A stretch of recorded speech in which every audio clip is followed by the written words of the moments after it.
কম বেশি সময় তার আল্লাহ তার কাছে ছেলের সন্তান দান করতেন। তো খুব খুশি ছিল, ছেলে হয়েছে। তো আল্লাহ তাআলা ওনাকে হুকুম করতেন যে আপনার এই ছেলে আর এই বিবিকে নিয়ে বাইতুল্লাহ, এখন যেখানে বাইতুল্লাহ আছে মক্কা শরীফ, এইখানে রেখে আসেন। তো আল্লাহর হুকুমে উনি ওনার বিবিকে বাচ্চাকে উঠে রূপে বসাই ওখান থেকে যে শাম দেশ। তো উনি জিজ্ঞাসা করছে এটা কি আল্লাহর হুকুম? আল্লাহ আপনাকে হুকুম করছে আমাদেরকে এখানে রেখে যাওয়ার জন্য? তো বলতেছে হ্যাঁ। উনি জবাব মাথা দিয়া নাড়াইয়া ইশারা করলেন আর মুখে বলছে হ্যাঁ আল্লাহর হুকুম এটা। তো উনি বলছে ঠিক আছে, যদি আল্লাহর হুকুম হয়ে থাকে তখন আল্লাহ আমাদেরকে নষ্ট করবে না, আমাদেরকে যাই করবে না।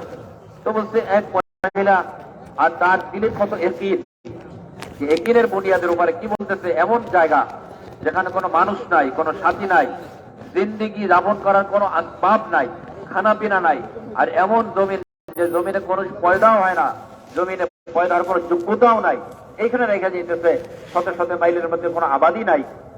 তো বলতেছে উনি কি বলতেছে একিন কি দিলের মধ্যে?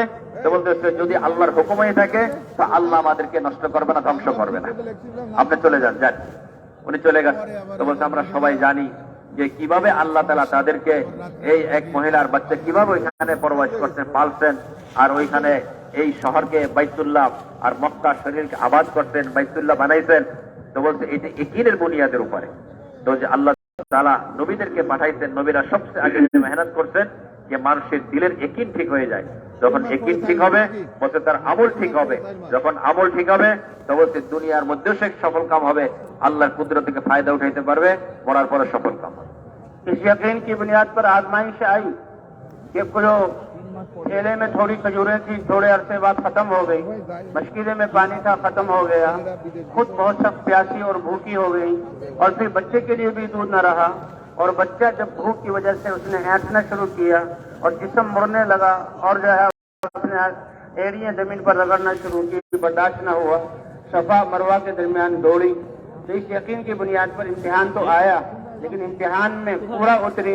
अल्लाह ने आबे जमजम वहां से जो है चश्मा चालू किया, जिब्राइल उतरे और आबे जमजम, उस आबे जमजम के जरिए से अल्लाह ने उनकी प्यास को भी दूर किया, भूख को भी दूर किया, कमजोरी को भी दूर किया। बल्कि आबे जमजम हजरत मोहम्मद सल्लल्लाहु अलैहि वसल्लम ने फरमाया माओ जमजम लिमा शुरिब लहू, अब ये क़यामत तक इंसानों के लिए आबे जमजम अल्लाह ने ऐसा अता फरमाया कि मुसलमान इस हाजत के लिए अल्लाह पर यकीन करते हुए इस आबे जमजम के पानी को पी लेगा, अल्लाह ताला उसकी वो मुराद पूरी कर देंगे। चाहे प्यास की हालत में पिए तो प्यास भी दूर करेंगे, भूख की हालत में पिए अल्लाह भूख भी दूर करेंगे, बीमारी की हालत में पिए तो अल्लाह बीमारी भी दूर करेंगे, इल्म हासिल करने के लिए पिए तो अल्लाह इल्म भी दे देंगे। उनकी इस कुर्बानी पर अल्लाह ने पूरी इंसानियत को ऐसा चश्मा और पानी अता फरमाया। তো বলছে ইব্রাহিম আলাইহিস সালাম অল্প কিছু খেজুর একটা থৈলের মধ্যে দিয়ে আর কিছু পানি দিয়ে উনি চলে গেছেন। কিছুদিন পরে খেজুর শেষ হয়ে গেছে, পানি শেষ হয়ে গেছে, আস্তে আস্তে ক্ষুধা লাগছে, বাচ্চা দুধ পাইতেছে না, বুকের দুধ শেষ হয়ে গেছে। তো বাচ্চা পেরেশান হতেছে, বাচ্চা কাঁদতেছে, তো পাও জমিনে মারতেছে। উনি বলছে একিন তো ছিল আল্লাহ আমাদেরকে ধ্বংস করবেন না, কিন্তু কোরবানি তাদের উপর আসছে, মুজাহিদা আসছে। উনি মানুষ কোনো আশপাশ কোনো মানুষ আছেন দেখার জন্য সাফা পাহাড়িতে উঠছেন, ওইখান থেকে নাইমা ফের ওইখান দৌড়ে যাওয়া মারোয়া পাহাড় ছিল ওইখানে উঠছেন। তো বলছে 7 বার এরকম দৌড়েছেন। যখন আল্লাহর রহমতের উপর জোশ এসে গেছে আল্লাহ জিবরিলকে পাঠাইছেন। তো হযরত ইসমাইল আলাইহিস সালাম যেখানে তার পাও মারতেছিল ওইখান থেকে পানির জমজমের পানি চালু হয়ে গেছে। তো পানি পান করার সাথে সাথে যে ক্ষুধা ছিল ক্ষুধা দূর হয়ে গেছে, পিপাসা দূর হয়ে গেছে, এরকম তার ভিতরে যে ভয় ছিল ভয় দূর হয়ে গেছে। তো বলছে জমজমের পানি আল্লাহ তাআলা মুজাহিদার উপরে ওনাদের কোরবানির উপরে, তো বলছে আল্লাহ তাআলা জমজমের পানি চালু করছে। আর হুজুর সাল্লাল্লাহু আলাইহি ওয়াসাল্লাম জমজমের পানির ব্যাপারে বলছেন কিয়ামত পর্যন্ত মানুষের জন্য যারা মুসলমান যে নিয়তে পান করবে ওই নিয়ত তার পুরো হবে। পিপাসা লাগছে পানি পান করছে, পিপাসা দূর হয়ে যাবে। ক্ষুধা লাগছেন তো পানি পান করছে, তার ক্ষুধা দূর হয়ে যাবে। এইরকম তার কোন এলমের জন্য সে পানি পান করতেছে, আল্লাহ তাআলা এলেম দেবে। বলছে যে নিয়তে সে পানি পান করবে তার নিয়ত পুরো হবে। তো বলতেছে এক ইয়াকিনের বুনিয়াদের উপরে আল্লাহ তাআলা তাদেরকে কিভাবে আল্লাহ তাআলা তাদেরকে পালছেন, আর আল্লাহ তাআলা কিয়ামত ওনাদের কোরবানির দ্বারা মুজাহিদার দ্বারা যে জমজমের পানি চালু করছে কিয়ামত পর্যন্ত মানুষের জন্য একটা উপকারের জিনিস, ফায়দার জিনিস বানাই দিচ্ছে। फिर इस ईमान वाली औरत ने, इस यकीन वाली औरत ने इस बच्चे की कैसी तरबियत की। अभी तो इम्तिहान और भी आने हैं। इब्राहिम अलैहिस्सलाम का पहला इम्तिहान अपनी जान के बारे में कि आग में डाले जाएंगे, अपने आप को पेश कर दिया। दूसरा इम्तिहान कि अपने कुंबे को कुर्बान करो, वादी गैर ज़रा में छोड़ा, उसमें कामयाब हुए। अब तीसरा इम्तिहान अल्लाह की तरफ से कि ये जो बुढ़ापे में बेटा मिला और ये इससे आगे नस्ल चलेगी, 12 साल की उम्र हुई है कि इसके गले पर छुरी फेरो। अल्लाह ने ख्वाब के जरिए ये हुक्म दिया और ये ख्वाब वही था। अब इस औरत ने इस बच्चे की इन हालात में ऐसी प्यारी तरबियत की कि जब इब्राहिम अलैहिस्सलाम आए और कहा कि मेरे बच्चे को तैयार करो, मैंने अपने दोस्त से मिलाना है, यानी अल्लाह के का अमर पूरा करना है। इब्राहिम अलैहिस्सलाम उनको लेकर गए और पहाड़ियों के पीछे वहां जाकर सामने खड़ा किया और छुरी निकाली और बच्चे से कहा, ए बेटा, मैंने ख्वाब में तुम्हें देखा है कि मैं तुम्हें ज़िबा कर रहा हूँ, ये अल्लाह का अमर है। फंजुर माज़ा तरा, तुम्हारा क्या ख्याल है इस बारे में कि मैं तुम्हारा बाप तुम्हारी गर्दन काटूं, अल्लाह का अमर पूरा हो, कुर्बान जाएं इस औरत पर, इस ईमान और यकीन की बुनियाद पर। कोई असबाब नहीं थे। कैसी प्यारी तरबियत की कि बच्चा भी खुशी के मारे उछल पड़ा और बहुत प्यारे अल्काब से बाप को पुकारा, या अबति फ़अल मा तुअमर सतजीदुनी इंशाअल्लाह मिनस साबिरीन। ऐ प्यारे अब्बा जान, मेरी नन्ही सी जान के बारे में अल्लाह का हुक्म कि मेरी गर्दन जो है जुदा कर दी जाए, आपको जो हुक्म मिला है वो आप कर गुजरिए। आप अपने इस बेटे को अल्लाह के अमर के सामने गर्दन कटवाने वाला और उसमें जो तकलीफ आएगी उस पर सब्र करने वाला पाएंगे। तो बोलते से आगे ये महिला যে ঈমান ওয়ালি আর ইয়াকিন ওয়ালি তার এই ছেলেকে কিভাবে তরবিয়ত করছেন, এখানে বলতে এত সুন্দর তরবিয়ত করছেন যে ইব্রাহিম আলাইহিস সালাম যে আল্লাহ তাআলা কুরবানি ওনার কাছে নিতেছে, সবচেয়ে প্রথম তার জাতের উপর কুরবানি আসছে, তাকে আগুনের মধ্যে ডালা হয়েছে, ওইখানে সে কামিয়াব হয়ে গেছে।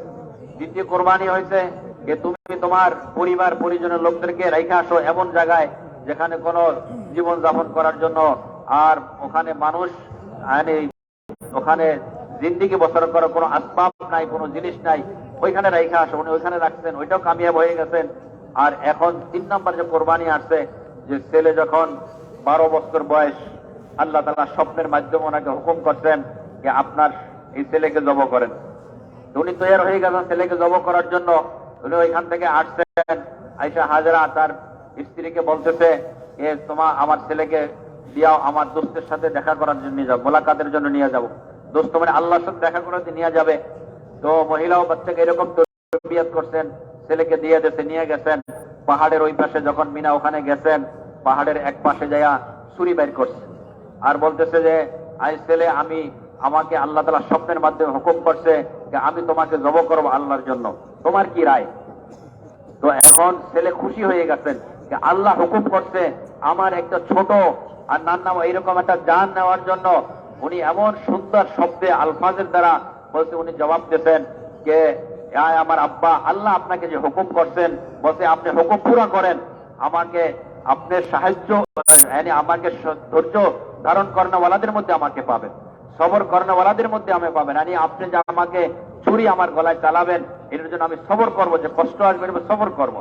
তো বলতেছে যে এক মহিলা তার বাচ্চাকে কিভাবে তরবিয়ত করছেন, তার মাও তৈরি হয়ে গেছেন, তার ছেলেও তৈরি হয়ে গেছেন যে নিজেকে নিজে জব হওয়ার জন্য, আল্লাহর জন্য কোরবানি করার জন্য।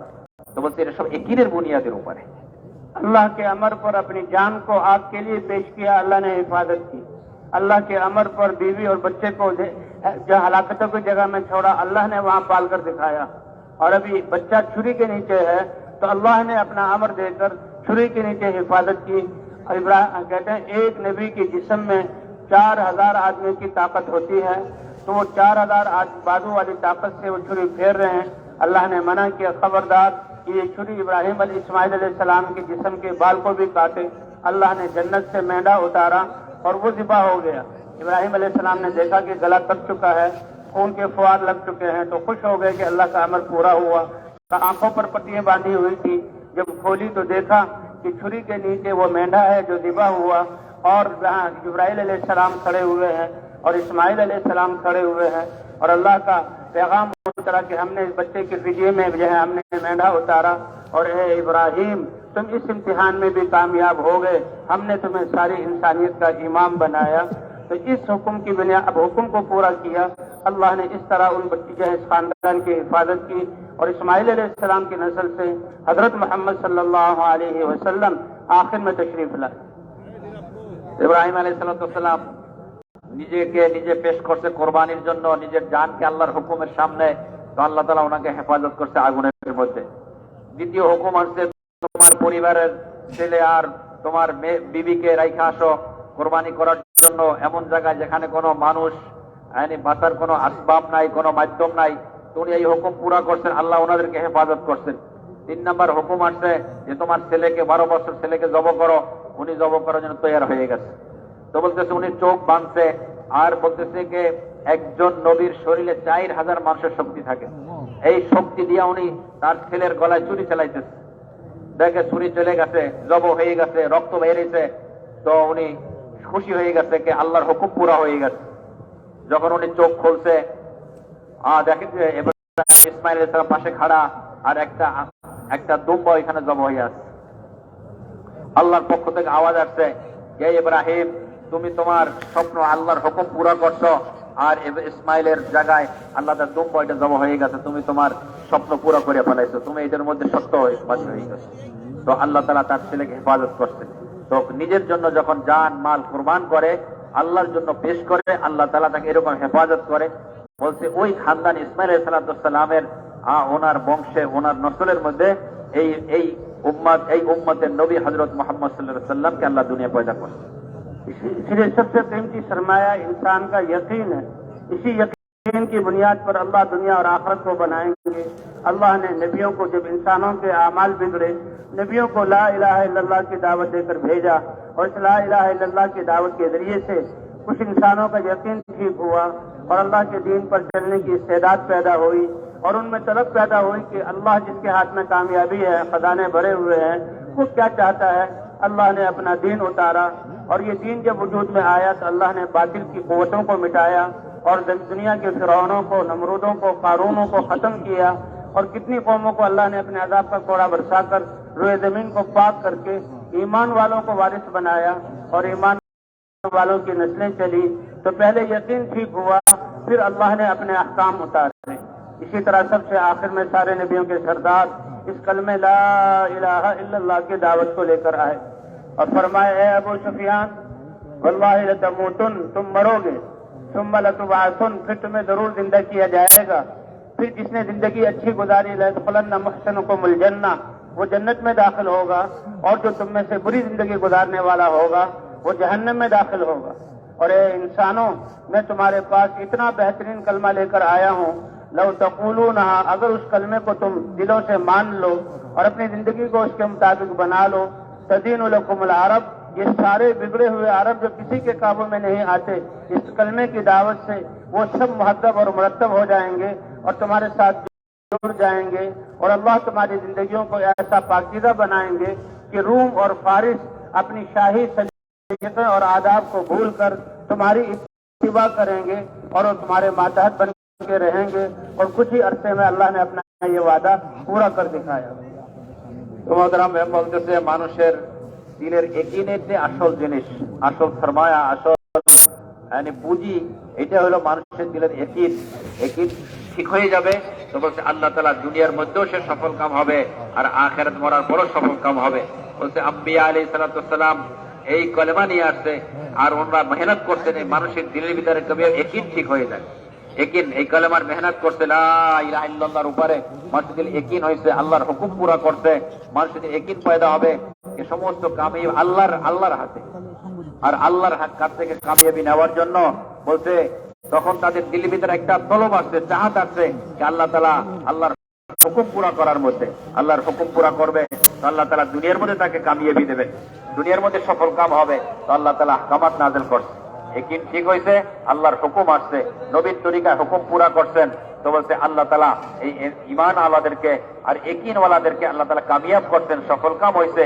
আর এদের যারা বিরোধিতা করছে দুনিয়ার মধ্যে বড় বড় কম নমরুদ, ফিরআউন আর এইরকম অনেক কওমের অনেক জাতির ঘটনা আল্লাহ কোরআনের মধ্যে বয়ান করছে, যখন তারা নবীর বিরোধিতা করছে, একিনের উপর আসে নাই, ইমান আনে নাই, তো আল্লাহ তাআলা তাদেরকে দুনিয়ার মধ্যে ধ্বংস করে দিয়েছে।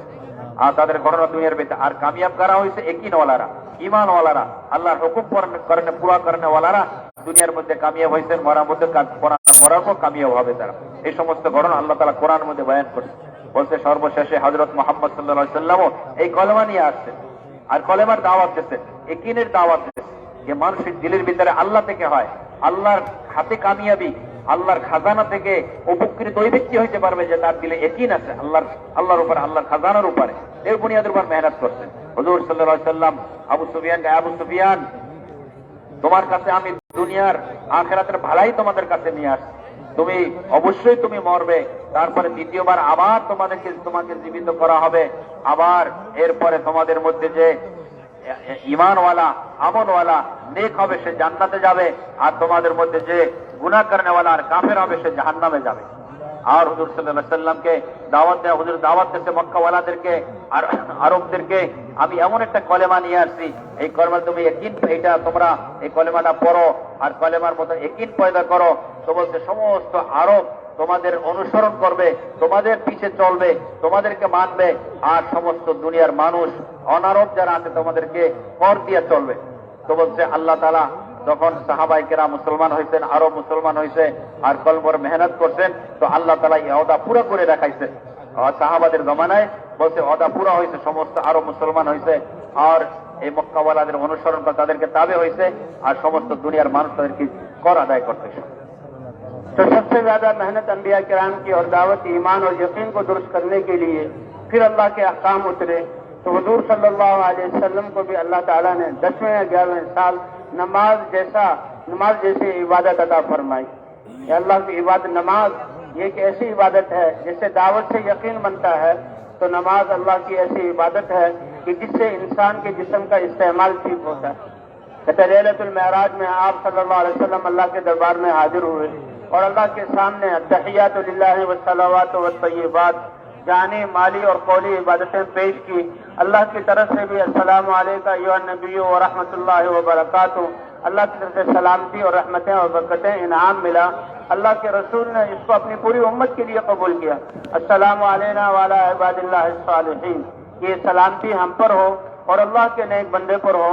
और फिर अल्लाह ने इस उम्मत के लिए जो हुजूर सल्लल्लाहु अलैहि वसल्लम वाली उम्मत है 50 नमाजें अता फरमाई कि ये मुसलमान हर 24 घंटों में 50 नमाजें, क्योंकि इंसान को पैदा करने का मकसद ही अल्लाह की इबादत है, रिज़्क़ देने वाले अल्लाह हैं। वमा खलक़तुल जिन्ना वल इंसा इल्ला लियअबुदून मा उरीदु मिनहुम मिन रिज़्क़ व मा उरीदु युतइमून इन्नल्लाहा हुवर रज़्ज़ाक़ु ज़ुल क़ुव्वतिल मतीन। कि जब इंसान अल्लाह की ताअत में लगेगा और हर वक्त अल्लाह की ताअत करेगा, अल्लाह रिज़्क़ का इंतजाम कैसे होगा? फरमाया मैं तुमसे रोजी कमाना नहीं चाहता और नहीं चाहता हूं कि अल्लाह के सामने तुम कोई खाना पेश कर दो, अल्लाह को जो दे दो, बल्कि रिज़्क़ देने वाले अल्लाह ताला हैं। तो 50 नमाजें फर्ज हुई। तो मूसा अलैहिस्सलाम से मुलाकात हुई। मूसा अलैहिस्सलाम ने पूछा, ए मोहम्मद सल्लल्लाहु अलैहि वसल्लम, आपकी उम्मत को क्या इनाम अल्लाह ने दिया? कि 50 नमाज। कहा कम करवाओ, मैंने उम्मत को आजमाया है, ये इंसान बड़े कमजोर हैं, वो 50 नमाजें नहीं पढ़ सकते। अहादीस में आता है कि 9 दफा अल्लाह के दरबार में हाजिरी हुई, 45 नमाजें अल्लाह ने जहां कम कर दी और 5 नमाजें लेकर हुजूर सल्लल्लाहु अलैहि वसल्लम तशरीफ लाए। जब 5 नमाजें रह गई, इस पर भी मूसा अलैहिस्सलाम ने फरमाया और कम करवा लें। हुजूर ने फरमाया अब तो मुझे भी शर्म आती है कि मेरी उम्मत 5 नमाजें भी न पढ़ सके। हुजूर 5 नमाजें लेकर आ रहे हैं। अल्लाह की तरफ से निदा आई, ऐ प्यारे नबी, आपकी उम्मत नमाजें पाक पढ़ेगी और मैं उनको कम से कम 50 नमाजों का सवाब अता करूंगा। সুবহান আল্লাহ। দোস্ত মহতরম মেহমান বলতেছে कि ভাই দোস্ত বুজুর্গ, আসল তো হলো ইয়াকিন। হুজুর সাল্লাল্লাহু আলাইহি ওয়াসাল্লাম এইটার উপর মেহনত করছে, মানুষের ইয়াকিন আর ঈমান ঠিক হয়। মেহনত করতে করতে 9-10 বছর অথবা 11 বছর পরে আল্লাহর পক্ষ থেকে নামাজের হুকুম আসে, ইবাদত। বলছে যেরকম দাওয়াতের দ্বারা ইয়াকিন পয়দা করা আর কলমার ইয়াকিন দিল ভিতরে আসে, বলছে এরপরে ইবাদত, বলছে নামাজ এরকম ইবাদত, এর দ্বারা মানুষের দিল ভিতরে ইয়াকিন পয়দা হয়। তো আল্লাহ তাআলা হুজুর সাল্লাল্লাহু আলাইহি ওয়াসাল্লামকে মেরাজে ডাকছেন, আর আল্লাহর সামনে হুজুর সাল্লাল্লাহু আলাইহি ওয়াসাল্লাম আত্তাহিয়াতু লিল্লাহি ওয়াস সালাওয়াতু ওয়াত তাইয়্যিবাতু যে আল্লাহর সামনে পেশ করছেন যে আমার শারীরিক যত ইবাদত, আমার এরকম কওলি ইবাদত, আর মালি সমস্ত ইবাদত আপনার জন্য, আল্লাহর জন্য আল্লাহর সামনে পেশ করছেন। তো আল্লাহ তাআলা হুজুর সাল্লাল্লাহু আলাইহি সাল্লামকে সালাম করছেন, সালাম। হ্যাঁ, তিনটা এনাম দিছে যে সালাম আর রহমত আর বরকত, তিনটা পুরস্কার আল্লাহ তাআলা হুজুর সাল্লাল্লাহু আলাইহি সাল্লামকে দিয়েছে। হুজুর সাল্লাল্লাহু আলাইহি সাল্লামও তো নিজের জন্য না, বলছে আসসালামু আলাইকুম আলা ইবাদ, yani তার সাথে সাথে আমার উপরে আর আমাদের সমস্ত নেক বান্দাদের উপর আল্লাহ তাআলা সমস্ত আল্লাহ নেক বান্দাদেরকে সমান করে নিয়েছে, শামিল করে নিয়েছে সবাইকে। তো আল্লাহর পক্ষ থেকে 50 ওয়াক্ত নামাজ আল্লাহ তাআলা হুকুম করছেন। তো আল্লাহ তাআলা এই জন্য 50 ওয়াক্ত নামাজ, তো বলছে আল্লাহ মানুষের পয়দা করার উদ্দেশ্য হইল আল্লাহর ইবাদত। যেরকম আল্লাহ তাআলা কোরআন বলছে আমি মানুষকে পয়দাই করছি, জিন ইনসানকে আমার ইবাদতের জন্য। আল্লাহ তাআলা দুনিয়া কামাবার জন্য পয়দা করে না মানুষকে, দুনিয়া কামাও। আল্লাহ তাআলা বলছে আমি জিন ইনসানকে আমার ইবাদতের জন্য পয়দা করছি। রিজিক রুজি বলছে আমি রুজি দেব। আর এটা আল্লাহ চায় না কি মানুষ রুজি কামাবে আর আল্লাহর সামনে রিজিক খানা পেশ করবে। বলছে রুজি তো দুনিয়ার খানা পিনা, রিজিক তো আল্লাহ তাআলা দিবে। তো মানুষ তো আল্লাহ তাআলা পয়দাই করছে ইবাদতের জন্য। তো 50 ওয়াক্ত নামাজ নিয়ে আসছেন। হযরত মুসা আলাইহিস সালামের সামনে যাইতেছিলেন। তো মুসা আলাইহিস জিজ্ঞাসা করছে আল্লাহ তাআলা আপনার উম্মতের উপর কি ফরজ করছেন? বলছে 50 ওয়াক্ত নামাজ আল্লাহ ফরজ করছেন। তো হযরত মুসা আলাইহিস সালাম বলছেন আমি বনি ইসরাইলকে আজমাইছি, পরীক্ষা করছি, ওরা মানুষ অনেক দুর্বল কমজোর, তারা এই 50 ওয়াক্ত নামাজ পড়তে পারবে না, আপনি যান আল্লাহর কাছে কম করে নিয়ে আসেন। তো বলছে হাদিসের মধ্যে আছে হুজুর সাল্লাল্লাহু আলাইহি ওয়াসাল্লাম 9 বার ফেরত গেছেন আল্লাহর কাছে। আর কম করতে করতে করতে শেষে 5 ওয়াক্ত নামাজ বাকি। 5 ওয়াক্ত নামাজ নিয়ে যখন নিয়ে আসছেন মুসা আলাইহিস সালাম বলছেন কত আছে? 5 ওয়াক্ত। বলছে আপনি এটাও আপনার উম্মত করতে পারবেন, আপনি যান আরো কম করেন। হুজুর সাল্লাল্লাহু আলাইহি ওয়াসাল্লাম বলছে আমার তো এখন শরম আসতেছে যে আমি আবার আল্লাহর কাছে যাব, যে আমার 5 ওয়াক্ত নামাজও পড়তে পারবে না, আমি আর ফেরত যাব না। তো এখান থেকে 5 ওয়াক্ত নামাজ নিয়ে আসতেছেন, আল্লাহর পক্ষ থেকে আওয়াজ আসছে আয় মুহাম্মদ সাল্লাল্লাহু আলাইহি ওয়াসাল্লাম আপনার উম্মত তো 5 ওয়াক্ত নামাজ পড়বে কিন্তু 50 ওয়াক্তের সওয়াব তারা পাবে, 50 ওয়াক্তের সওয়াব পাবে দুনিয়ার মধ্যে। और भाई नमाज अल्लाह का ऐसा अमल, देखें इस्लाम के अरकान में से हज कितना बड़ा रुकन है, लेकिन वो तो मालदारों पर और कितनी शराइत के बाद और 70-80 साल जिंदगी 100 साल जिंदगी हो एक दफा फर्ज है। कितनी इंसानियत इसके बगैर है, मुसलमान इसके बगैर है। और ज़कात है वो भी मालदारों पर, वो भी साल में एक मरतबा, उसका ताल्लुक माल से है। हज में जान भी लगती है, माल भी लगती है। बाकी रोजे हैं वो भी साल में एक दफा, एक महीने के रोजे हैं, सब रोजे रखते हैं रोजे वाले, उनके लिए अलग अहकाम है। तो ये एक, लेकिन नमाज ऐसा हुक्म है कि हर मुसलमान पर, मर्द और औरत पर 5 मरतबा नमाज पढ़ना।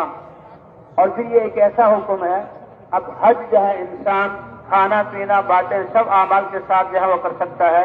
रोजे में भी इंसान दुकान वगैरह पर जाता है। ज़कात का ताल्लुक जो है वो माल के साथ है।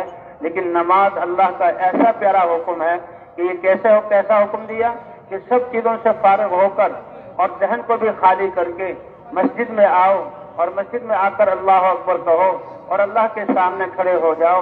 ये इंसान चंद मिनटों के लिए अपने सारे आदा को अल्लाह के हुक्म का पाबंद कर देता है। दिल भी अल्लाह की तरफ हो, तवज्जो भी अल्लाह की तरफ हो और सारे आदा अल्लाह के अहकाम के पाबंद। इसलिए आता है कि जिसने नमाज को ठीक कर लिया अल्लाह उसके सारे आमाल को ठीक कर देंगे। इन्ना सलाता तन्हा अनिल फहशाइ वल मुनकर, कि ये नमाज जो है बेहयाई वाले कामों से और अल्लाह के नाफरमानी से रोकती। ये नमाज इतना प्यारा अमल है कि अल्लाह ताला अपने घर में बुलाते हैं, ये मुअज्जिन अजान देते हैं। ये सारे नबियों की दावत का खुलासा है। और इस दावत के अल्फाज चलने पर शयातीनी कुव्वतें ताकतें के शैतान भागता है। जहां तक अजान की आवाज जा रही है शैतान रुक नहीं सकता। उसके बाद इंसान जो है नमाज पढ़ता है तो सारे आदा को अल्लाह के हुक्म का पाबंद। जिसने नमाज में अपने आदा को अल्लाह के हुक्म का पाबंद कर लिया, अब ये नमाजी अगर शाही तख्त पर बैठेगा वहाँ अल्लाह के हुक्म को पूरा करेगा। अगर ये काजी है अदालत की जो है कुर्सी पर बैठेगा, फैसला करेगा तो वहाँ भी अल्लाह के हुक्म के मुताबिक फैसला करेगा। अगर ये दुकान पे बैठता है तोलेगा तो वो भी अल्लाह के हुक्म के मुताबिक तिजारत करेगा। और जमींदारी में भी इसका इस्तेमाल अल्लाह के हुक्म के मुताबिक होगा। हत्ता कि ये मजदूर है तो मजदूरी में भी ये अल्लाह से डरेगा और अल्लाह के हुक्म के मुताबिक अपने जिस्म को इस्तेमाल करेगा। अगर दुनिया का कोई सबब इसके पास नहीं है तो भी ये वक्त अल्लाह की ताअत में गुजारेगा। अल्लाह ताला ने ऐसा प्यारा, जिसे यकीन को दुरुस्त करने के लिए अल्लाह ने ला इलाहा इल्लल्लाह की दावत नबियों को दी, और हुजूर सल्लल्लाहु अलैहि वसल्लम के खत्म नबूवत की वजह से हर मुसलमान को ये दावत वाला अमल दिया। तो इसी तरह जिस्म के इस्तेमाल को ठीक करने के लिए अल्लाह ने जो है ये नमाज अता फरमाई। जैसे जिस कारखाने से कोई बस या कार या रेलगाड़ी या जहाज बनता है, तो पहले उसको खाली चलाया जाता है। जब देखा जाता है कि सारी चीजें उसकी ठीक हैं, फिर उसको मैदान में लाया जाता है। तो इसी तरह मुसलमान के जिस्म का इस्तेमाल अल्लाह के हुक्म के मुताबिक हो। रोजाना अल्लाह अजानों के जरिए से अपने घर बुलवाते हैं, और ये इंसान सारे आज़ा को अल्लाह के अहकाम का पाबंद करता है। इसलिए जहाँ दावत के जरिए हमने अपने यकीन को बनाना है, तो भाई नमाजों के जरिए हमने अपने अंदर अल्लाह के अहकाम की इस्तेदाद पैदा करने की कोशिश और मेहनत करनी है, और नमाजों को भी बनाना है। মোহতারাম মেহমান বলতেছে যে নামাজ এমন একটা ইবাদত, যে অন্যান্য ইবাদত যেরকম আছে আল্লাহ তাআলা হজের হুকুম করছে। হজের মধ্যে মালও খরচা হয়, জানেরও সময়ও লাগে, জানও খরচা হয় ওখানে। তো বলছে এটা সবাইয়ের উপরে না, বলছে যারা বাইতুল্লাহ শরীফে যাওয়ার সমর্থন আছে মানে ধনীদের উপরে, বলছে তাও জিন্দেগিতে একবার হজ করে, একবার ফরজ, একবার হয়েছে পুরা হয়ে গেছে, বাস বারবার যাওয়া জরুরি না, এটা একবার। এইরকম বলছে যাকাত মানুষের সবাইয়ের উপরে জরুরি, হজ ফরজ না। বলছে যাদের কাছে মাল আছে নিসাব পরিমাণ, এরা তো যাকাত আদায় করবে। এইরকম বলছে যে রোজা, এটাও বলছে বছরে একবার রোজা রাখতে হয়। তো এইরকম এমন নামাজ একটা ইবাদত, এটা সবার উপরে আর 5 বার পড়তে হয়, এটা সবার জন্য। তো বলছে যে হজ করতে যায়, তো হজ করনেওয়ালা খানা পিনা করে, কথা বলা বলে, সবকিছু করতে পারে, কোনো বাধা নাই। হজের মধ্যে হজও করতেছে, সবকিছু করতেছে, মাল আদায় করতেছে, যাকাত দিতেছে, ওটার জন্য কোনো জিনিসের কোনো বাধা নাই। এইরকম বলছে যে রোজা রাখতেছে, তো রোজা রাখনেওয়ালা সে দোকানদারি করতেছে, মজদুরি করতেছে, এরকম খেতিবাড়ি করতেছে, সবকিছু করতে পারে। কিন্তু নামাজ এমন একটা ইবাদত, এটার জন্য বলছে একেবারে শুরু থেকে শেষ পর্যন্ত সমস্ত শরীর, দিল, দিমাগ সব আল্লাহর দিকে মোতাবজ্জ হইতে হবে। তার শরীরটাও, চোখের সমস্ত জিনিস হেফাজত করতে হবে। বলছে পুরা অল্প সময়ের জন্য বলছে আল্লাহর দিকে সব থেকে কাইটা, সমস্ত দুনিয়ার দিকে কাইটা সে আল্লাহর দিকে মোতাবজ্জ হইতেছে, এরকম একটা ইবাদত। এই জন্য বলছে যার নামাজ ঠিক হবে, বলছে সব অন্য অন্য আমল ঠিক হয়ে যাবে, তার জিন্দেগি ঠিক হয়ে যাবে। তো বলতেছে নামাজ এমন একটা আমল যে সমস্ত খারাপি থেকে তাকে বাঁচায়, বুড়াই থেকে তাকে বাঁচায়। তো বলছে নামাজ যেরকম কলেমাটাকে আল্লাহ তাআলা দেশে নবীরা নিয়ে আসছে একিন, কলেমার দাওয়াতের দ্বারা একিন ঠিক করার জন্য, এইরকম নামাজ দেশে যে অন্য জিন্দেগি ঠিক করার জন্য। বলছে যে আমার নামাজ ঠিক হয়ে যাবে, বলছে তার পুরা জিন্দেগি ঠিক হয়ে যাবে। নামাজটা সুন্দর হয়েছে, নামাজ একিন আর দুরুস্ত, নামাজ ঠিক, বলছে এখন সে রুদিনিয়ার বাদশাহ, বলছে সে বাদশাহ ঠিক করবে, আল্লাহর হুকুম নবীর তরিকায় করবে। সে কাজী, সে জজ, সে একজন নামাজটা ঠিক আছে, তার একিন দিলবিদে ঠিক আছে, সে সব কখনো সে উল্টা ফয়সলা করবে না, ঠিক মতো আল্লাহর কোরআন আর হাদিস মোতাবেক সে কোর্টে বসে সে ফয়সলা করবে। একজন সে দোকানদার, সে তার নামাজ ঠিক, বলছে তার দিলের একিন ঠিক, বলছে এখন দোকানে বসে সে মাপে কম দেবে না। বলছে একজন জমিদার, সে জমিনে কাজ করতেছে, সে ওইখানে আল্লাহর হুকুমের খেলাফ কোনো কাজ করবে না, সে আল্লাহকে ভয় করবে, তার দিলের ভিতরে আল্লাহ আছে। তো এইরকম একজন মজদুর, সে মজদুরি করতেছে, তো বলছে মজদুরির মধ্যে সে বলছে আল্লাহকে ভয় করবে, সে কোনো গলত জিনিস করবে না, সে ওখানে ধোকা দেবে না মালিককে। তো বলছে এই জন্য নামাজটা ঠিক হবে, তার জিন্দেগি ঠিক হয়ে যাবে। এই নামাজের জন্য বলছে আজানের আল্লাহ তাআলা হুকুম করছে, আজান নামাজের আগে দাওয়াত দেয়। বলছে আজান এটা দাওয়াত, আর এই দাওয়াতটা সমস্ত নবীদের দাওয়াতের খোলাসা, এটা সারমর্ম পুরো দাওয়াত। এই আজানটা যখন আজান দেয়, তো বলছে শয়তান আর আজানের শব্দ শুনতে পারে না, সে ওইখান থেকে দৌড়াইতে দৌড়াইতে যেখানে আওয়াজ পৌঁছে না ওর দূরে সরে যায়। তো বলতেছে এই আজান এইটা দাওয়াত, আর এইটা আওয়াজ নামাজেরও দাওয়াত দেওয়া হয়। তো বলছে এই জন্য ভাই দোস্ত বুজুর্গ, নামাজ যা ঠিক হবে, বলছে তার জিন্দেগি সুন্দর হবে। এই জন্য কি নামাজের মধ্যে সমস্ত পুরা শরীরটা ব্যবহার হইতেছে, নামাজের মধ্যে আল্লাহর দিকে দিল মোতাওয়াজ্জে, তার দিমাগ আল্লাহর দিকে মোতাওয়াজ্জে, হাত পাও শরীরের সমস্ত অঙ্গ। এই জন্য বলতেছে ভাই দোস্ত বুজুর্গ, যেরকম আল্লাহ তাআলা নবীদেরকে কলেমা দিয়েছে, কলেমা দাওয়াতের দ্বারা, তো বলতেছে তার একিন ঠিক করবে, নামাজ এই জন্য দিয়েছে, নামাজ পড়ে সে তার পুরা জিন্দেগি সুন্দর হয়ে যাবে, যে কোনো জায়গায় যাবে নামাজ সুন্দর, তো তার জিন্দেগি ঠিক হয়ে যাবে। তো বলতেছে আর হুজুর সাল্লাল্লাহু আলাইহি ওয়াসাল্লামের নবী শেষ নবী হওয়ার কারণে, আখির নবী হওয়ার কারণে বলতে এই দাওয়াতের জিম্মেদারি বলতে উম্মতের উপর আল্লাহ তাআলা ডাকছে। तो इसलिए भाई ये नमाज अल्लाह ने हमें 5 दफा अपने घर अल्लाह ताला बुलाते हैं, और ये नमाज ऐसा कि बीमार हो तो उससे भी नमाज माफ नहीं, खड़े होकर नहीं पढ़ सकता तो बैठकर पढ़े, बैठकर नहीं पढ़ सकता तो लेटकर इशारे से पढ़े, किस वक्त भी हुक्म है। हत्ता के हालत जंग में भी नमाज को अदा करने का हुक्म है। ये नमाज इतना प्यारा अमल है, और ये बंदे और अल्लाह के दरमियान ये जोड़ है। इंसान जब नमाज के लिए खड़ा होता है सब पर्दे हट जाते हैं, और मुसलमान जब नमाज में कहता है अल्हम्दुलिल्लाह रब्बिल आलमीन, अल्लाह इसका जवाब देते हैं हमीदनी अब्दी, मेरे बंदे ने मेरी हम्द बयान की। और नमाजी जब कहता है अर्रहमान अर्रहीम, अल्लाह फरमाते हैं असना अलैया अब्दी, मेरे बंदे ने मेरी सना बयान की। और जब मुसलमान नमाजी आदमी कहता है मालिकी यौमिद्दीन, अल्लाह फरमाते हैं मज्जदनी अब्दी, मेरे बंदे ने मेरी बुजुर्गी बयान की। ये तो अल्लाह के लिए है। और ये सूरह फातिहा ये आदाब दुआ है कि बड़ों की तारीफ अल्लाह से लेने के लिए। फिर ये मुसलमान कहता है इय्याका नअबुदु व इय्याका नस्तईन, ये नमाजी जो कह रहा है कि अल्लाह जिंदगी में तेरी ही मानेंगे, तेरी ही इबादत करेंगे, और आप ही से हम मदद चाहेंगे। अल्लाह इतने खुश होते हैं, फरमाते हैं हादा बैनी व बैन अब्दी, कि पहले 3 कलिमात तो बंदे ने मेरे लिए कहे, मेरी सना बयान की, मेरी हम्द बयान की, मेरी बुजुर्गी बयान की। और ये बंदे ने मेरे और अपने दरमियान एक मामला किया, इसने अपने आप को मेरे हवाले कर दिया। वले अब्दी मा सअल, अब जो अपनी जुबान से ये मांगेगा मैं उसको अता करूंगा। और फिर अल्लाह ही ने इहदिन सिरातल मुस्तकीम, हिदायत के मांगने को फर्ज किया, क्योंकि हिदायत सबसे पहली और सबसे अहम और सबसे ज्यादा जरूरी चीज है कि ए अल्लाह हमें हिदायत अता फरमा। तो ये मुसलमान जब अल्लाह से हिदायत मांगता है तो नमाज ऐसा प्यारा कि अल्लाह से जो है ये मुनाजात है। और कहते हैं मुझे हर हाल में ये नमाज पढ़ लो, हत्ता के हालत जंग में ये नमाज पढ़ लो। ये सलातुल खौफ, दुश्मनों से जंग हो रही हो तो उस वक्त कैसे नमाज पढ़ी जाए, उस वक्त भी हुक्म नहीं है कि नमाज को छोड़ा जाए। हुजूर सल्लल्लाहु अलैहि वसल्लम मैदान जंग में थे, कुफ्फार सामने थे, जोहर की नमाज आई तो सब मुसलमानों ने इकट्ठे जोहर की नमाज पढ़ी, इकट्ठे पढ़ी। जोहर की नमाज जब अदा कर ली तो काफिरों में खालिद इब्न वलीद भी थे, वो भी काफिरों के लश्कर में थे। तो वो आपस में कहने लगे ओहो हमसे चूक हो गई, मुसलमान सारे नमाज में थे, तो इस वक्त हम मुसलमानों के साथ पर हमला करके इनको नुकसान पहुंचा सकते थे। तो कहने लगे ठीक है, अभी कोई घबराने की बात नहीं, एक नमाज और आ रही है असर की जो इनको बहुत ज्यादा महबूब है, फिर ये नमाज में लगेंगे तो फिर जो है हम इन पर हमला कर देंगे।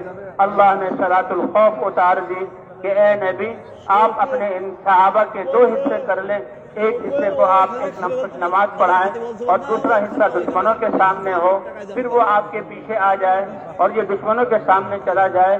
तो काफिर जो इंतजार में थे ये सब के सब नमाज में जहाँ दाखिल होंगे तो हम इन पर हमला करेंगे। जब ये देखा तो वो समझ गए कि इस हस्ती की और इस जमात की तो वाकई अल्लाह की तरफ से नुसरत हो रही है। हालत जंग में भी अल्लाह ने नमाज को माफ नहीं किया। भाई इतना अहम अमल, इसलिए हम कहते हैं हजरात हमारे कि जैसे यकीन को बनाने की मेहनत की जरूरत है, दावत देने की, इसी तरह हमारे सारे शोबों में दुरुस्ती आ जाए, हमारे बच्चों की तरबियत हो जाए, मर्द और औरतें ठीक हो जाए, उनको नमाजों पर लाना होगा और नमाजों को ठीक करने की मेहनत पर लाना होगा। তো বলছে মহতারাম মেহমান, নামাজ এমন একটা হুকুম, এটা সবাই পড়তে হবে, সবার জন্য আর সর্ব অবস্থায়। সুস্থ আছি নামাজ পড়তেছি, অসুস্থ হয়েছে আমার নামাজ পড়তে হবে। আমি দাঁড়াইতে পারি না তো বসে পড়বো, বসে পারি না তো আমি শুয়ে পড়বো। ওলামায়ে কেরামের কাছে জিজ্ঞাসা করবো যে আমি কিভাবে এখন নামাজ পড়বো। তো বলছে নামাজ কারোর জন্য মাপ নেই, নামাজ সর্ব অবস্থায় পড়তে হবে আর সবাই পড়তে হবে। এমনকি যুদ্ধের মধ্যে তখনও নামাজ পড়তে হবে। নামাজ এমন একটা আমল, যখন নামাজ পড়ে পুরা শরীর আল্লাহ দিকে মুতাওয়াজ্জিহ থাকে আর আল্লাহ দেখতেছে, আল্লাহ আমার সাথে আছে, ধ্যানের সাথে নামাজ পড়তেছে। যখন বান্দা নামাজের মধ্যে বলে আলহামদুলিল্লাহি রাব্বিল আলামিন পড়ে তো সাথে সাথে আল্লাহর পক্ষ থেকে জবাব আসে হামিদানি আব্দি। আল্লাহ তাআলা বলেন যে আমার বান্দা আমার তারিফ করলো, প্রশংসা করলো। এরপরে যখন আর রহমানুর রহিম আল্লাহর পক্ষ থেকে জবাব আসে আসনা আলাই আব্দি, বান্দা আমার প্রশংসা করলো। এরপরে মালিক ইয়াউমিদ্দিন পড়ে আল্লাহর পক্ষ জবাব আসে মজ্জাদানি আব্দি, জবাব আসে আল্লাহর পক্ষ থেকে। এরপরে বান্দা পড়ে যখন মানুষ নামাজি মুসলমান যখন ইয়্যাকা না'বুদু ওয়া ইয়্যাকা নাস্তাঈন, আমি আল্লাহর ইবাদত করতেছি, আল্লাহর কাছে আমি সাহায্য চাইতেছি, আল্লাহর সাহায্য তো আল্লাহর পক্ষ থেকে জবাব আসে এটা আমার বান্দার মধ্যে। এরপরে আল্লাহ তাআলা বলতেছে এরপর যখন মানুষ আল্লাহর কাছে যায় তো আল্লাহ বলে আমি যে আমার বান্দা যারা চাবে আমি ওইটাই বান্দাকে আমি দিয়ে দেবো। আল্লাহ তাআলা শেখাই দিয়েছে কি চাবে, ইহদিনাস সিরাতাল মুস্তাকিম, হেদায়েত। বলতে হেদায়েত আল্লাহর কাছে, এটা ফরজ চাওয়া, ওয়াজিব, সবাই চাইতে হবে আল্লাহর কাছে। মুসলমান আল্লাহর কাছে হেদায়েত চায়। হেদায়েত যখন আসবে দিলের ভিতরে তখন সে আল্লাহকে মানবে, আল্লাহর হুকুম পুরা করবে। তো হেদায়েত সবচেয়ে দামি জিনিস, হেদায়েত। আল্লাহর কাছে হেদায়েত চাইতেছে। হেদায়েত যখন আল্লাহ তাআলা যে হেদায়েত, আল্লাহ তাআলা হেদায়েত দেয়। এই জন্য ভাই দোস্ত বুজুর্গ মোহতারাম বলছেন নামাজটা ঠিক করা। নামাজ কোন অবস্থায় মাপ নাই, নামাজ পড়তে হবে। এই নামাজ পড়া এটা সবার উপরে, সুস্থ অসুস্থ সবার উপর পড়তে হবে। যুদ্ধের ময়দানেও পড়তে হবে। হুজুর সাল্লাল্লাহু আলাইহি ওয়াসাল্লাম যুদ্ধের ময়দানে ছিলেন, হুদায়বিয়া যাইতেছিলেন, তো ওখানে মুশরিকিনে মক্কারা তাদের বীরের সামনে আসছে, তাদের ওখানে বাধা দিচ্ছে। তো ওই সময় খালিদ বিন ওলীদ রাদিয়াল্লাহু আনহু মুসলমান হয় নাই, সে কাফেরদের সৈন্যদের দলের সাথে ছিল। তো মুসলমান জোহরের নামাজ পড়ছে। তো এখন খালিদ বিন ওলীদ কাফেররা বলতেছে আরে আমাদের তো ভুল হয়ে গেছে, এরা তো সব নামাজে ছিল, যদি আমরা ওই সময় তাদের উপর হামলা করতাম আমরা তাদেরকে অনেক ক্ষতি করতে পারতাম, নোকসান পৌঁছাইতে পারতাম, এটা তো আমাদের হাত থেকে ছুটে গেছে। তো ঠিক আছে, এখন আরেকটা সময় আসবে আসরের নামাজ, এরা সবাই নামাজে দাঁড়াই যাবে, আমরা ওই সময় তাদের উপর হামলা করে তাদের নোকসান পৌঁছাবো, তাদেরকে খুন করবো, কতল করবো। এই নিয়ত করে তারা বসে আছে। আল্লাহ তাআলা আসমান থেকে হুজুর সাল্লাল্লাহু আলাইহি ওয়াসাল্লামের হুকুম নাযিল করছে সালাতুল খাউফ, ভয়ের নামাজ পড়েন। যে আপনি আপনার সাহাবাদেরকে দুই ভাগ করেন, এক ভাগ আপনার পিছনে নামাজ পড়বে, এক ভাগ কাফেরদের সামনে দাঁড়াই থাকবে। যখন এক ভাগ নামাজ হবে এরা যাবে, দ্বিতীয় ভাগ আবার আইসা আপনার পিছনে আবার নামাজ পড়বে। তো যখন হুজুর সাল্লাল্লাহু আলাইহি ওয়াসাল্লাম সালাতুল খাউফের হুকুম আসছে ভয়ের নামাজে, হুজুর সাল্লাল্লাহু সাহাবাদেরকে দুই ভাগ করছে, এক ভাগ হুজুরের পিছনে নামাজ পড়তেছে, এক ভাগ কাফেরদের সামনে দাঁড়াই আছে। যখন এরা নামাজ শেষ করছে, দ্বিতীয় ভাগে এসে আবার নামাজ পড়ছেন, এরা কাফেরদের সামনে গেছে। তখন কাফের দিলের ভিতরে আসছে যে এই ব্যক্তি আর এই সাহাবা এইরকম মুহাম্মদ সাল্লাল্লাহু আলাইহি ওয়াসাল্লাম যে আল্লাহর পক্ষ থেকে সাহায্য আসছে, তাদের জন্য আল্লাহর পক্ষে নিরাপত্তা আসতেছে। তো আল্লাহ তাআলা বলছে যুদ্ধের ময়দানও নামাজ মাফ নাই, নামাজ সর্ব অবস্থায় পড়তে হবে। বলছে যেরকম আল্লাহ তাআলা কলেমার মেহনত দিতে, যে কলেমার দাওয়াতের দ্বারা মেহনতের দ্বারা ইয়াকিনকে ঠিক করবে, বলছে এরকম নামাজের দ্বারা বলছে মানুষের পুরা জিন্দেগি তার নামাজের দ্বারা ঠিক হবে। এই জন্য বলছে আমাদের যেরকম কলমার উপর দাওয়াতের দিয়া কলমার ইয়াকিন দিলের ভিতরে পয়দা করতে হবে, দিলের ইয়াকিনকে ঠিক করতে হবে, মখলুকাত ইয়াকিন এরকম নামাজের উপরে মেহনত করে নামাজকে সুন্দর করতে হবে আমাদের। तो इसी तरह अल्लाह ताला ने इंसान की जिंदगी, मुसलमान की जिंदगी, पूरी जिंदगी के लिए अल्लाह ने अहकाम उतारे। ये अल्लाह वाला इल्म जो हुजूर सल्लल्लाहु अलैहि वसल्लम पर उतरा, कह रहे दावत से ईमान बनेगा और नमाज से जिस्म का इस्तेमाल ठीक होगा, तो ईमान से अब तलब पैदा होगी। वल्लज़ीना आमनू अशद्दु हुब्बन लिल्लाह, ईमान वाले तो सबसे ज्यादा अल्लाह से मोहब्बत करते हैं। बाकी चीजों की मोहब्बत मगलूब हो जाती है और अल्लाह की मोहब्बत गालिब हो जाती है, और उनके दिलों में इस्तेदाद पैदा होती है अल्लाह के अहकाम की। फिर अल्लाह अपने अहकाम उतारते हैं। तो अल्लाह ने पूरा दीन उतारा है, और उस दीन के जो है इल्म को हासिल करना ये मुसलमान के लिए ये फर्ज है। तलबुल इल्म फरीज़तुन अला कुल्लि मुस्लिमिन व मुस्लिमा, जिस जिंदगी के शोबे के साथ उसका ताल्लुक है तो उसमें अल्लाह के अहकाम क्या है, नबी का तरीका क्या है, यही मुसलमान का सरमाया है। अल्लाह के हुक्म को नबी के तरीके पर पूरा करना, इस पर अल्लाह आखिरत पहले बनाते हैं और फिर दुनिया भी बना देते हैं। और फिर अल्लाह से अगर जहाँ अहकाम छूटते हैं तो इंसान की आखिरत बिगड़ती है और इंसान की दुनिया भी बिगड़ जाती है, और फिर माल और असबाब के होते हुए भी इंसान को नाकामी का सामना करना पड़ता है। हुजूर सल्लल्लाहु अलैहि वसल्लम ने किस्सा बयान किया कि पहले कौमों में 3 आदमी थे, वो पहाड़ी सफर कर रहे थे, तेज बारिश शुरू हुई तो वो गार के अंदर दाखिल हो गए। तो बारिश इतनी तेज थी कि एक बहुत बड़ी चट्टान गार के मुंह पर आ गई। अब ये जंगल में है, पहाड़ों के बीच में है, कोई इंसान नहीं, कोई मदद करने वाला नहीं। अब ये तीनों अंदर बंद हुए, लेकिन थे ईमान वाले, घबराए नहीं। तीनों जमा हुए कि आज अल्लाह के अलावा, अल्लाह के सिवा कोई हमें बचाने वाला नहीं, इसलिए अल्लाह से दुआ करो। तो दुआ की ताकत अल्लाह ने ईमान वालों को दी है, और दुआ करने के लिए उन्होंने अपनी जिंदगी के नेक आमाल का वास्ता दिया। एक ने कहा ए अल्लाह, मेरे माँ बाप की खिदमत बूढ़ा था, उसकी वजह से मैं सारी रात जागता रहा, अगर वो तेरे लिए किया है तो पत्थर को दूर कर दे, इस मुसीबत से बचा दे। तो पत्थर सरक गया, लेकिन अभी निकल नहीं सकते थे। तो दूसरा आया, ए अल्लाह, मैंने मजदूर काम में लगाए थे और मजदूरों को मजदूरी दे दी, एक मजदूर अपनी मजदूरी भूल गया, छोड़कर चला गया, मैंने उसको तिजारत में लगाया, उससे बहुत ज्यादा माल हो गया और वो बहुत अरसे बाद आया।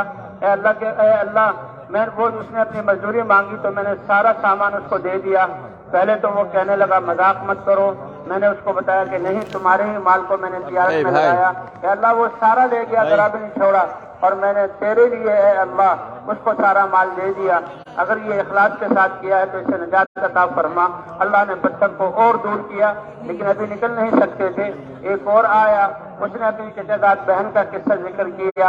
ए अल्लाह बुराई से मैं बचा और तेरे खौफ से मैंने बुराई को छोड़ दिया और माल भी सबका कर दिया। तो पत्थर और हटा और तीनों को तीनों निकल गए। तो ये अल्लाह के अहकाम ऐसे हैं कि जिससे अल्लाह आखिरत भी बनाते हैं और दुनिया की जिंदगी भी बनाते हैं।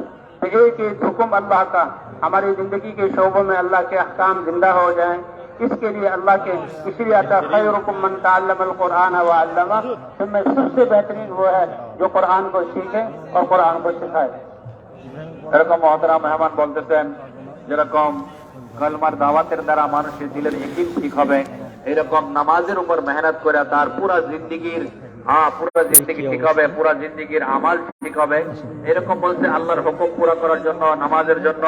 তো বলতেছে আমরা কিভাবে পড়বো, এই জন্য আল্লাহ তাআলা ইলম নাযিল করছে, আল্লাহ ওয়ালা ইলম নাযিল করছে। এই জন্য হাদিসের মধ্যে আছে প্রত্যেকটা পুরুষ মহিলার উপর ইলম হাসিল করা ফরজ।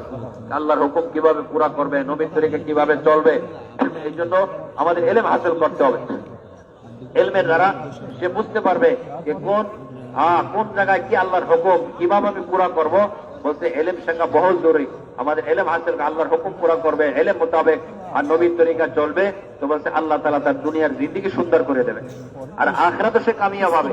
যে তার কাছে দুনিয়া নাই, আজ আল্লাহর হুকুম না থাকে, নবীর তরিকা না চলে, আল্লাহর হুকুম নাই, আল্লাহর ইলম তার কাছে নাই, আল্লাহর হুকুম কিভাবে এক সেটাও জানে না।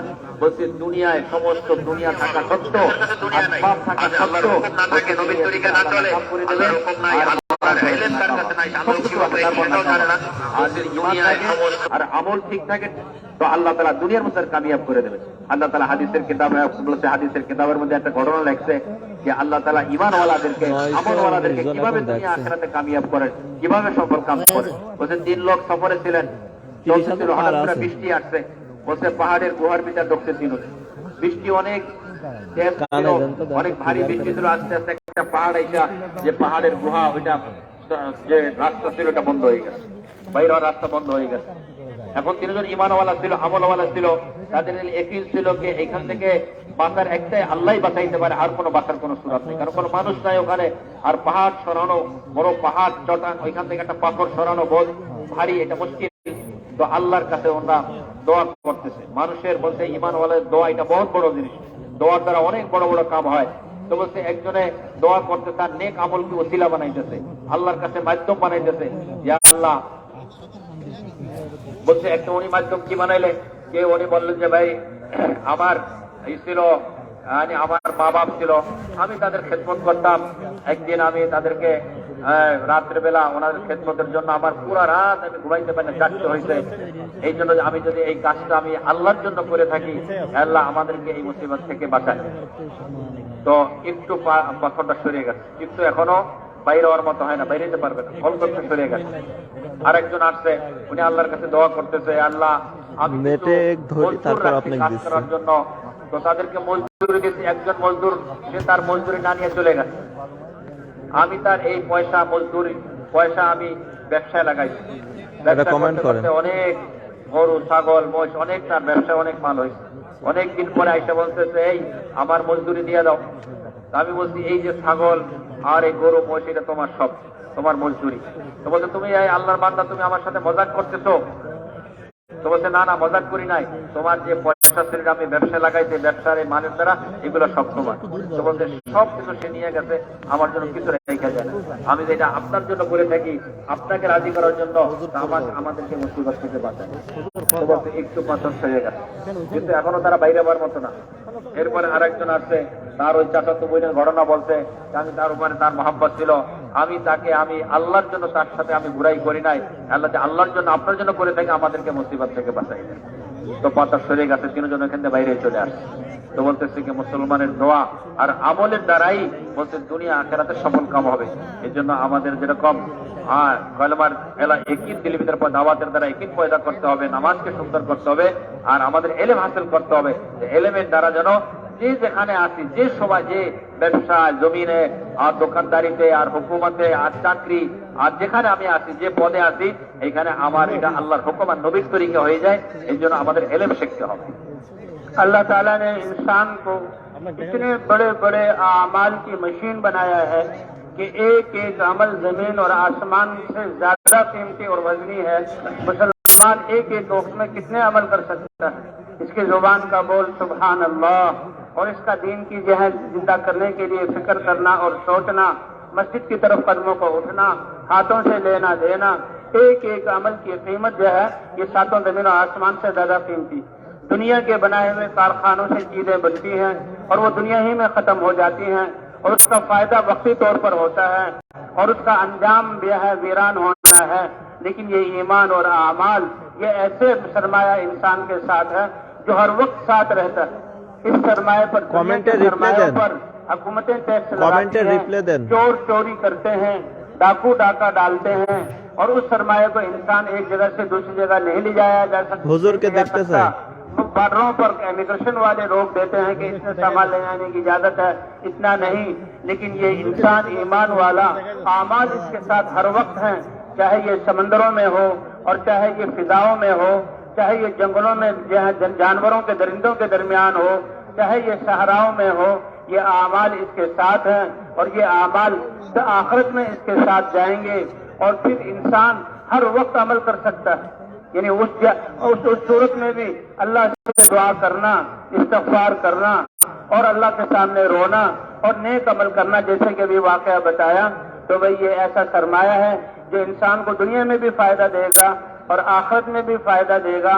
हमारा दीन यही बतलाता है कि हमारे दिल के यकीन ठीक हो जाए और हमारे जिस्म के आमाल ये सरमाया है आखिरत का।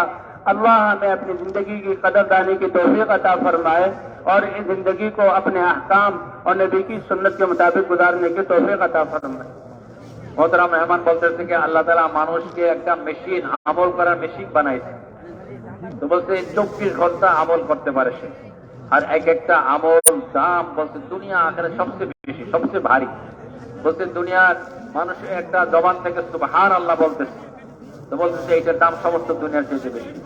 বলছে মসজিদে যাইতেছে হাইটা, বলছে এক এক কদম মসজিদের দিকে যাইতেছে, এটা অনেক দামি। এইরকম দিমাগে চিন্তা করতেছে আল্লাহর হুকুমের কথা, বলছে এটা অনেক দামি। বলছে দুনিয়ার যত মেশিন আছে এটা তো ওইখান থেকে জিনিসগুলো হয়, এগুলো দুনিয়ার ফায়দার জন্য। এটা দুনিয়া শেষ হয়ে যায় আর সব সময় হয় না। বলছে মানুষকে যে আল্লাহ তাআলা মেশিন বানাইছে, বলছে এটা দিন আর সব সময়ের জন্য এটা চলতে থাকে। আর এটা এই আমল, এই যে জমিন যে শরীরের মেশিন থেকে যে আমলগুলা বেরিয়েছে, এটা বলছে দুনিয়ার সাথে থাকবে, মরার পরও সাথে যাবে। দুনিয়ার জিনিসটার সাথে যাবে না, বলছে দুনিয়া শেষ হয়ে যাবে। এই জন্য ভাই দোস্ত বুজুর্গ, মানুষের যে শরীরের যে মেশিন, যে আমলগুলা বেরিয়েছে, এগুলো অনেক ভারী, এটা অগ্নি অনেক দামি। এটা দুনিয়ায় থাকবে, দুনিয়াও আল্লাহ তার বানাই দেবে আর আখিরাতেও তার ওইটা কাজ আসবে, মরার পরও সাথে যাবে। বলছে এরকম দিলের একিন ঠিক করা, নামাজের দ্বারা পুরা জিন্দগি ঠিক করা, আর বলছে এই আমলগুলা যে মেশিন থেকে সব আমল করবে, মসজিদের দিকে যাবে, এরকম সে জিকির করতেছে, সুবহানাল্লাহ বলতেছে, ইবাদতের চিন্তা করতেছে, বলছে এগুলা সব আমল হইতেছে। আর আমল এটা 24 ঘন্টা দিনে করতে পারে, রাত্রেও করতে পারে। বলছে আর এটা দুনিয়া থাকবে, মরার পরও সাথে যাবে। এই জন্য এই শক্তি যখন দিল্লির ভিতরে আসে একিনের, আর নামাজ ঠিক হয়ে যাবে, তখন সে আল্লাহর হুকুম নবীর তরিকা পুরা করবে, আল্লাহ তাআলা দুনিয়ার মধ্যে সে সফল কাম হবে। तो इसी तरह हमारे अखलाक दुरुस्त हो जाएं। हुजूर सल्लल्लाहु अलैहि वसल्लम इन्नमा बुइस्तु लिउतम्मिमा मकारिमल अखलाक, कि मेरी बैसत जो हुई है पाकीज़ा और शराफत वाले, इज्जत वाले अखलाक को मैं पूरा करूं। हुजूर सल्लल्लाहु अलैहि वसल्लम कैसे नरम थे और कैसे अखलाक वाले थे और सहाबा किराम को कैसे अखलाक सिखाए। जरीर रज़ी अल्लाह ताला अन्हु, उनका एक घोड़ा था, उन्होंने गुलाम को एक घोड़ा दिया और कहा कि भाई इसको बेच देना और मैं जरा अपने काम के लिए जा रहा हूँ। नहीं, बल्कि घोड़ा खरीदने की जरूरत थी कि कोई घोड़ा बेचने वाला आए तो घोड़ा खरीद लेना। गुलाम को एक आदमी आया और घोड़ा बहुत अच्छा था, वो खरीदा और 400 दिरहम का खरीदा। हज़रत जरीर आए तो पूछा क्या हुआ, कि जी ये बद्दू है और इसके घोड़ा लेकर आया, इसे 400 दिरहम का जो है वो बेचा है। تو حضرت جریر رضی اللہ تعالیٰ عنہ سمجھ گئے کہ اس آدمی کو اس گھوڑے کی قیمت معلوم نہیں، یہ تو بہت سستا بیچ رہا ہے۔ اب قاعدہ اب شریعت کے اعتبار سے تو جائز ہے، جب بیچنے والا راضی ہے اور خریدنے والا خوشی سے خرید رہا ہے تو بے تو ہو گئی، لیکن یہ تو مسلمان اور صحابی تھے۔ فرمایا ہم نے حضور صلی اللہ علیہ وسلم کے ہاتھ پر بیعت کی تھی کہ ہم سارے انسانوں کے ساتھ خیرخواہی والا معاملہ کریں۔ مالک سے کہتے ہیں بھائی یہ 400 کا گھوڑا نہیں ہے، وہ سمجھے شاید کم کرائے گا کہ جی آپ بولیں کہ بھئی اگر تم اس کے 500 لے لو۔ وہ بڑا حیران ہوا کہ خریدنے والا 100 درہم زیادہ کر رہا ہے۔ پھر کہا اچھا جی یہ 500 پہ تیار ہوں، کہا 600 لے لو۔ اب وہ 600 دینے پر تیار ہو گیا، خوشی خوشی کریں بھئی 700 اور بلکہ میں اس کے 800 دوں گا۔ اور پھر بتایا کہ دیکھو تمہارا یہ گھوڑا 800 درہم کا بنتا ہے، تم 400 کا بیچ رہے تھے۔ ہم نے حضور صلی اللہ علیہ وسلم کے ہاتھ پر بیعت کی ہے انسانوں کے ساتھ ہمدردی خیرخواہی کرنے کی، اس لیے تمہاری خیرخواہی یہ تھی کہ میں نے یہ 800 کا درہم کا یہ خریدتا ہوں۔ تو حضور صلی اللہ علیہ وسلم نے ایسے اخلاق دی۔ حضرت علی رضی اللہ تعالیٰ عنہ قصہ آتا ہے کہ ایک کافر کے پاس ان کی ایک زرہ گم ہو گئی، یہودی کافر کے پاس دیکھی، پہچان گئے کہ یہ زرہ تو میری ہے، اور حضرت علی رضی اللہ تعالیٰ عنہ اس وقت امیر المومنین تھے۔ اور بات یہ یعنی زندگی ایسی تھی کہ جو بھی مقدمہ ہو قاضی کے پاس آنا پڑتا تھا۔ یہودی سے کہا بھئی یہودی یہ زرہ تو میری ہے اور میری گم ہو گئی تھی، یہ تمہارے پاس ہے۔ وہ دوسرے جھوٹ بولا کہ نہیں یہ زرہ تو میری ہے، میں اس کا مالک ہوں، کہ بھئی کیا فیصلہ ہو۔ اب امیر المومنین ہوتے ہوئے خود اس سے لے لیتے اور کہا جاؤ یہ تو میری زرہ ہے، اور حقیقت میں تھی بھی ان کی زرہ۔ لیکن اس صورت میں اللہ کا حکم کیا ہے؟ تو وہ اپنے اس یقین اور اپنی اس بات پر فیصلہ نہیں کیا، اپنے امیر المومنین ہونے کی دھوس نہیں جمائی، بلکہ جو شریعت کا حکم ہے کہ قاضی کے پاس آ جائیں، ایک مدعی ہو اور ایک مدعا علیہ ہو۔ اور قاضی بھی وہ تھے جو حضرت علی رضی اللہ تعالیٰ نے خود بنا قاضی شریح، ان کے سامنے کھڑے ہوئے کہ کیا بات ہے؟ حضرت علی رضی اللہ تعالیٰ نے فرمایا کہ بھئی یہ زرہ میری ہے، یہودی کے پاس گم ہو گئی تھی تو میں اس کا مدعی ہوں۔ حضرت قاضی شریح نے حضرت علی کو اپنے ساتھ بٹھایا اور یہودی سامنے تھا، کہ اگر وہ مسلم یہ کیونکہ یہودی ہے اس لیے اس کو سامنے کھڑا کیا۔ اور پھر حضرت قاضی شریح نے کہا کہ دیکھیں شریعت کا قاعدہ یہ ہے کہ البینۃ علی المدعی والیمین علی من انکر، آپ مدعی ہیں تو آپ اس کے 2 گواہ پیش کر دیں۔ حالانکہ یہ حضرت علی ہیں، حضور کے داماد ہیں، خلیفہ ہیں، امیر المومنین ہیں، کہ آپ جو شریعت کا معاملہ ہے 2 گواہ پیش کر دیں۔ اگر آپ نے گواہ پیش کر دیے تو یہ زرہ آپ کی ہو جائے گی۔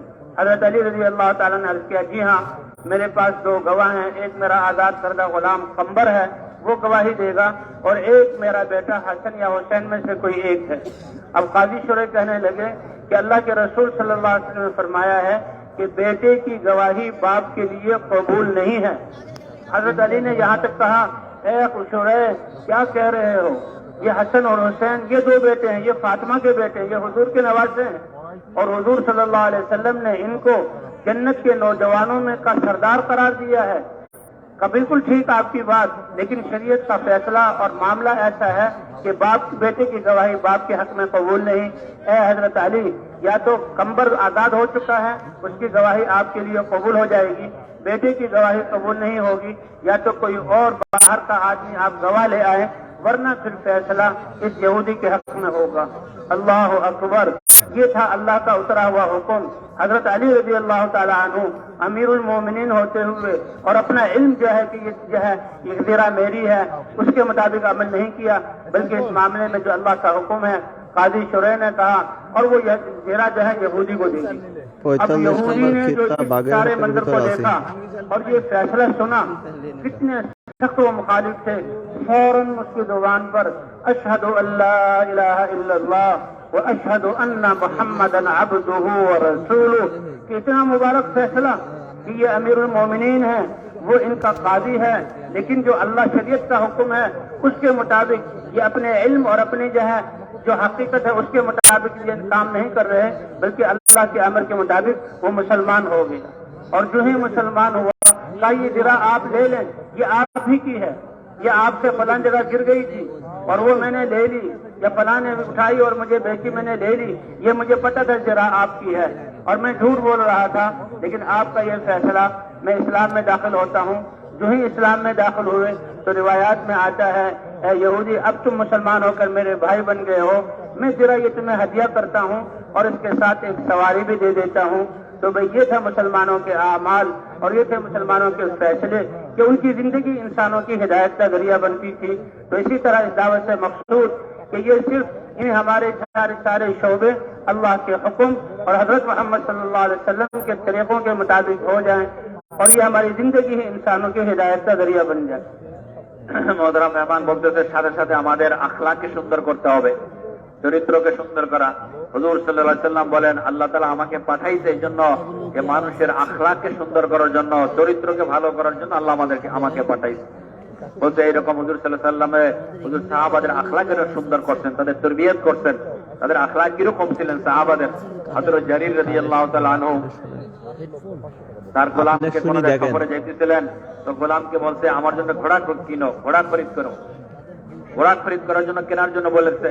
তো এক গ্রাম্য লোক ঘোড়া নিয়ে যেতেছিলেন, তো ঘোড়া বলছে কত দাম বিক্রি করার জন্য, বলছে কত দাম, বলছে 400 দিরহাম। উনি 400 দিরহামে ঘোড়া কিনছেন, কিনা বাইন্ধে রাখছেন।